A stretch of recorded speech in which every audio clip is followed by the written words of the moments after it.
এক গ্রামে ডাইনি লোকেদের উঠিয়ে নিয়ে যেতে লাগলো, তাই তার আতঙ্কেতে লোকেরা বাড়ি থেকে বেরোনো বন্ধ করে দিল। ডাইনির শিকার না পাওয়াতে সে এক মহিলার রূপ নিয়ে নিল আর ঠেলাতে দোসা নিয়ে সারা গ্রামে ঘুরতে শুরু করলো। এখন কি করে বাঁচবে আমার হাত থেকে? তারপর ডাইনি আওয়াজ দিতে শুরু করলো, দোসা নিয়ে নাও দোসা, দোসাওয়ালি দোসা নিয়ে নাও দোসা। আরে এই আমাদের গ্রামে দোসা বিক্রি করতে কোথা থেকে এসে গেল? হ্যাঁ গো, আগে তো কোনোদিনও দেখিনি একে।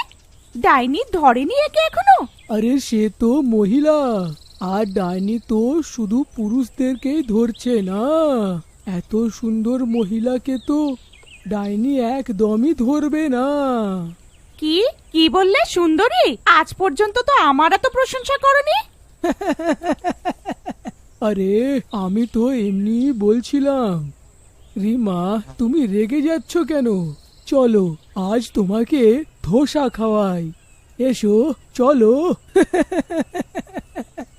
আমি খাবো না, তুমিই যাও, আমি বাড়িতেই ঠিক আছি। ও ঠিক আছে, আমি চলে যাচ্ছি। আরে ডোসাওয়ালি, একটু ডোসা তো খাওয়াও। কিন্তু আগে একটা কথা বলো, তোমাকে তো আগে কোনোদিনও এই গ্রামে দেখিনি, তুমি কি নতুন নাকি? হ্যাঁ, আমি নতুন এই গ্রামে। আগে আমি অন্য গ্রামে থাকতাম, ওইখানে আমার দোসা অনেক চলতো।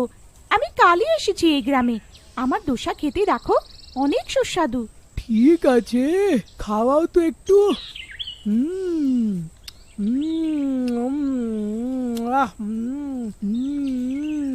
বাবা বাবা বা, মজা এসে গেল, এ তো অনেকই সুস্বাদু। তারপর ও খেয়ে বাড়ি চলে যায়। তারপর ডাইনি রোজ আসতে শুরু করলো। সারা গ্রামে ওর সাম্বার দোসা অনেক পছন্দ করা হলো।